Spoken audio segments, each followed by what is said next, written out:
welcome back to the channel. Epic64 today is going to be getting a little bit of an upgrade, or modification I'll say, in regards to radiator hoses. So let's take a look.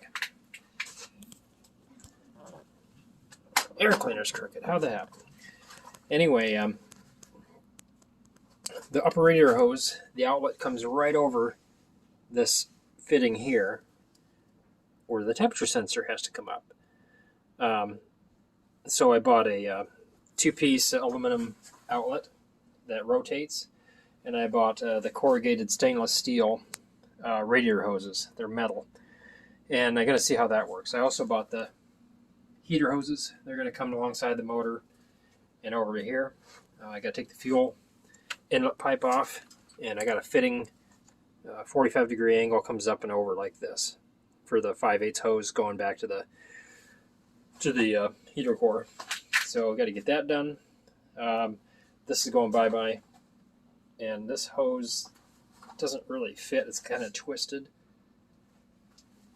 So anyway, we're going to get this rolling, and I'll give you another snippet here as soon as I get this hose on.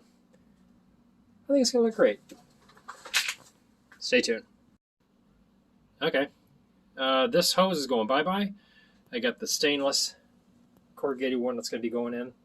So here we go. Let's get it put on. I got to drain it. Got my drain pan. We're going to proceed. Well, got the radiator hose off. Got the old water outlet out. Water outlet out. That's nice. That thing right there. That was a $9.99 AutoZone special. It leaked from the start anyway. So anyway, getting that out. We're going in with the JEGS aluminum powder coated outlet housing, and what this will do is raise it up away from this fitting here. I need to put the temperature sensor in before the hose came out right over it like that. So anyway, it's a modular piece, comes with a nice big fatty O-ring, some stainless hardware, and gonna get that on there, and then corrugated stainless hose. So gonna get the outlet on, and I'm gonna have to cut the hose. It's a little bit too long. I gotta cut about 8 inches off, get it fitted on there, and then we'll come back and see what it looks like. Okay, got the water outlet in there. I'm liking it so far. Gonna get the hose cut and formed in there.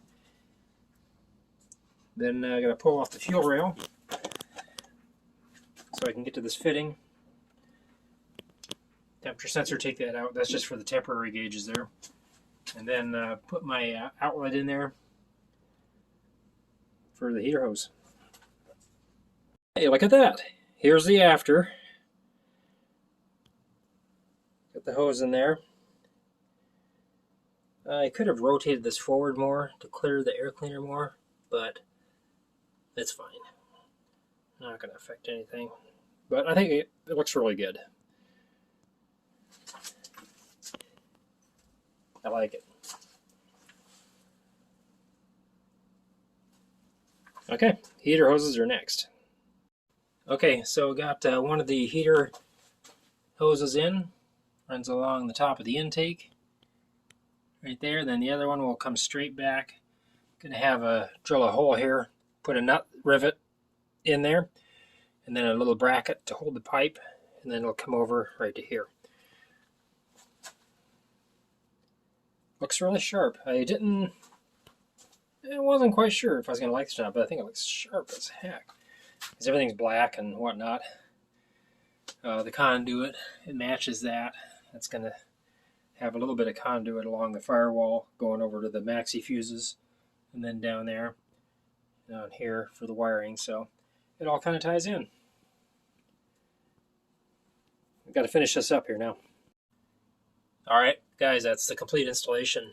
Stainless steel, black powder coated heater hoses.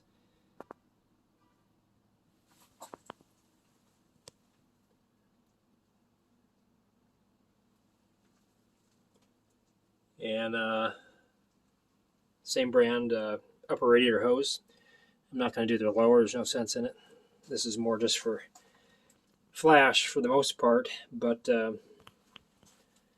I had to do this because I had to get a new water outlet that would swivel it away so I can get temperature sensor in here. Didn't have clearance before. That stuff's awesome. Looks great. Till next time, we'll post up another project, but this one is complete. You guys, thanks for watching. Take care.